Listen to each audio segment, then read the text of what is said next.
Hey guys, so we've been talking about it all day. Since 6 o'clock in the morning, the United Service Organization has been out here collecting donations for troops who are oftentimes traveling to Fort McCoy, waiting at the La Crosse Regional Airport. Take a look at this.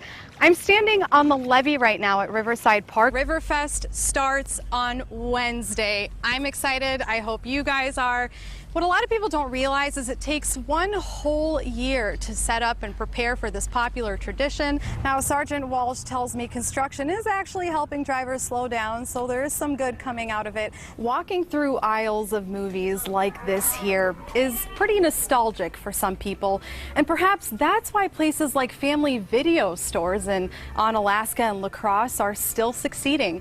Renting movies might seem like a thing of the past, but managers here tell me that's why they're still thriving. I am right now holding one of Wisconsin's absolute favorite foods, cheese curds. Let me tell you, they are absolutely delicious. I had some earlier myself. I may or may not have shared them with anyone. Now, although the volunteers were hoping for a warmer day, they tell me they'd be out here no matter what. When I was here earlier around noon, there were $150 worth of cash donations. Now, there's more than 1,000. It's just truly incredible. According to Tri-State numbers, the use of Narcan has so far decreased 22% from last year.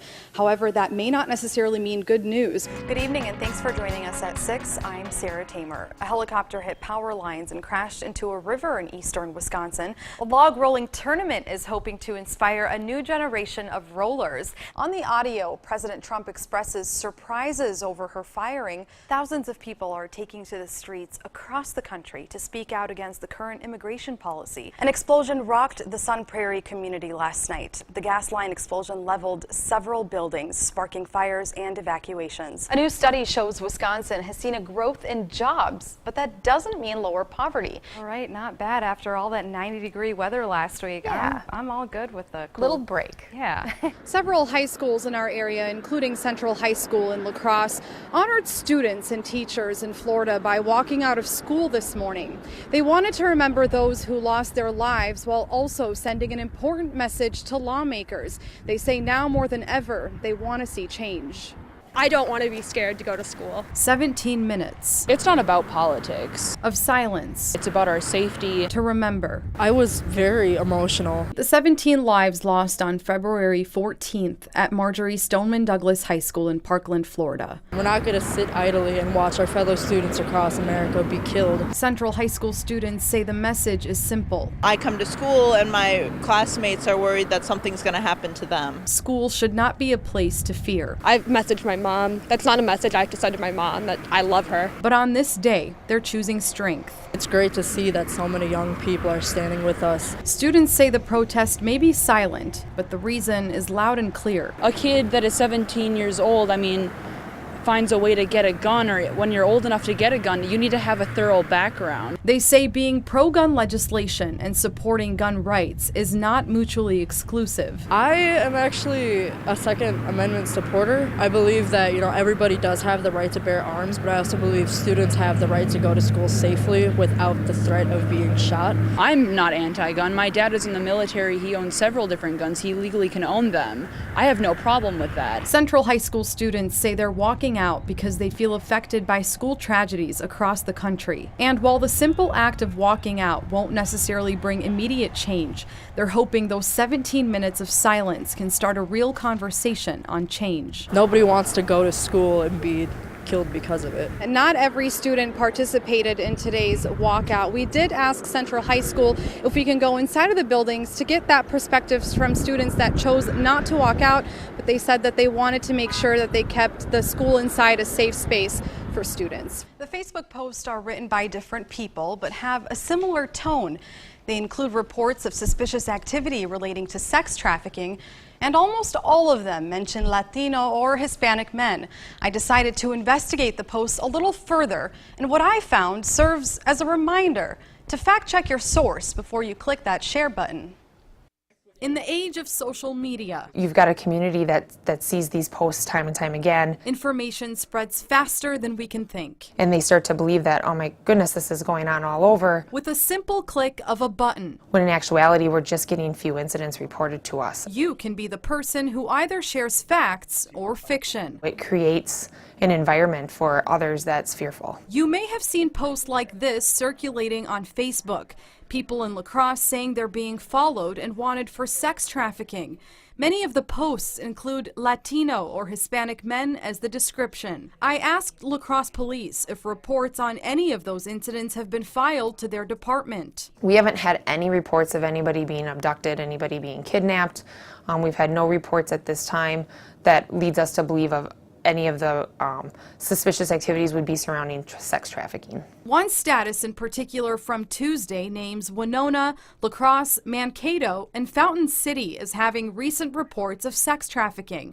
I called each of those community police departments. Winona, La Crosse, and Mankato confirmed they haven't had any. We're still waiting to hear back from Fountain City. The La Crosse Police Department felt it was necessary to take to Facebook to remind people that while these crimes are possible, the Facebook posts could be painting a false picture. We have all walks of life here, and I think we need to once again be vigilant, but also be vigilant of the fact that we do have a variety of backgrounds that live and work and raise families here as well, and we would never want to target one specific population or background. Vernon County Sheriff John Spears says in cases like this, if you're not sure if something is true, simply call your local police department.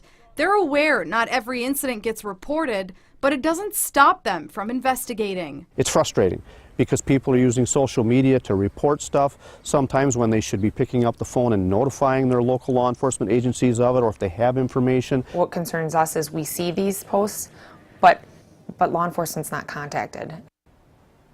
The point is, it's important to be fact-checking everything before you share it on social media. And obviously the goal here is not to delegitimize Right. what people are saying or have concerns, serious concerns. Of course. But yeah, what should they be doing if they do have serious concerns about their safety? Absolutely. If you don't know for sure if it happened, call your local police department or even us here at News 8. I also do want to note, to your point, sex trafficking is a real problem and it does happen here in our area. However, police found the recent posts circulating on Facebook may be creating unnecessary fear because, again, none of them have been reported to police. Again, this should in no way discourage people from taking extra steps to be safe at all times. One Toma mother says laws like these may have helped her 17-year-old son, who she believes was sex trafficked. It's been 2 years since he died, but the mission to find justice for Jeffrey is still very much alive. Life isn't the same for Lisa McCormick. This photo here is actually one of the last photos that we have of him. Looking through pictures of what would be a 19-year-old Jeffrey, Lisa is reminded each day her son will always be 17. A part of you knows that that was going to happen someday. I never thought it would happen before my son turned 18. September 30th of 2016, Jeffrey died of a heroin overdose. 3 months after Jeffrey's death, Lisa learned he was sex trafficked. As we were planning the funeral, somebody drove to the funeral home and dropped off an envelope of photos. And on the outside of the envelope, it says, "Give to the McCormick family." These are photos of Jeffrey from the last few months of his life. The funeral home warned Lisa the photos were graphic. It took her 3 months to build up the courage to finally look through them. It was difficult to look at the photos. Photos of Jeffrey show he was possibly under the influence. They show other men, but their faces are usually cropped out. They show what Lisa says is a vulnerable Jeffrey. She suggests it's a trafficker's way of showing they had power over her son. That they were in control at all times, that they had him. She explains Jeffrey dealt with drug addiction for most of his teen years. Going in and out of juvenile detention centers and running away from home was a habit. He was struggling just with different rehabs and hospitals and trying to figure out what to do. At 17, Jeffrey started working at a nightclub in Madison, where Lisa says he met his alleged traffickers. When you find out how traffickers look for kids and look for young people, it could be anywhere and any time. He developed a relationship with those men who convinced him of a different way he could be making more money. And when you're pretty down and out on your luck, like Jeffrey was, you know, he was barely making it on his own, of course he said yes. Not long after he met the men who would soon become his alleged traffickers, Jeffrey's mom says his drug addiction was used against him, and he was forced to have sex with women he didn't know in exchange for money. These women paid for sex with him. Money he never kept. They provided him with, all new clothes, new shoes, lots of jewelry, cell phones, lots of drugs. Lisa says although Jeffrey didn't exactly say he was sex trafficked, he was open with her about some of the things he did and why he did them. I didn't realize it was trafficking at that time. I thought it was just prostitution. I didn't realize the difference at that point. She says she even heard from others Jeffrey was being sold on Craigslist. He was being trafficked from Madison to Iowa. At the time, she wasn't sure if Jeffrey was prostituting himself, so she worked closely with Madison detectives to determine whether he was sex trafficked. According to Madison detectives, Jeffrey did admit he was ordered to have sex. He also admitted there was always something exchanged, whether it was drugs or money. He told the police that he had had sex with at least 10 women, that he'd been beaten up twice, but that he was abused. He'd had all the drugs he wanted. He had a place to live, a phone. They took care of him, but he'd been trafficked during that entire time frame. But the information he provided detectives with was limited and oftentimes missing key parts. They can only be arrested if you have proof that they are traffickers. Madison police are aware of Jeffrey's alleged traffickers because they are registered sex offenders. They had search warrants and phone records, but the process to prosecute suspects of sex trafficking is different than charging someone as a sex offender. La Crosse District Attorney Tim Greinke explains there are specific elements needed to prove to a jury. The first is that people have to be engaged in some sort of a commercial sex act, which is usually sex in exchange for money, but it could be something else like drugs or really anything of value. The other element is that somebody is forcing somebody else to do that, either by a threat or an act of violence or by some sort of coercion to get them kicked out of their housing or report them to human services.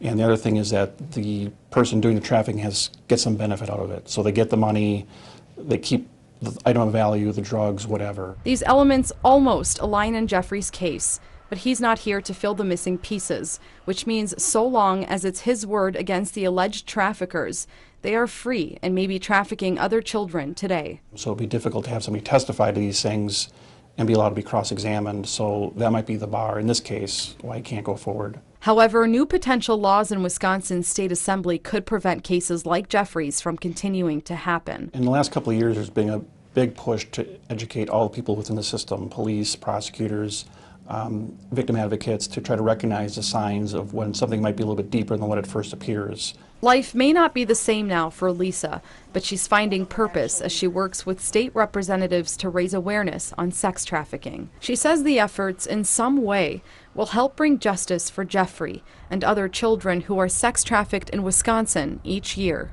If we can use Jeffrey's story to share with other people so that they don't have to go through what we went through. I spoke over the phone with the detective who was on this case in Madison. She said the case is now closed, but that doesn't mean it won't reopen. The detective told me if other victims happen to be trafficked by Jeffrey's alleged traffickers, she will use his case to assist in future investigations.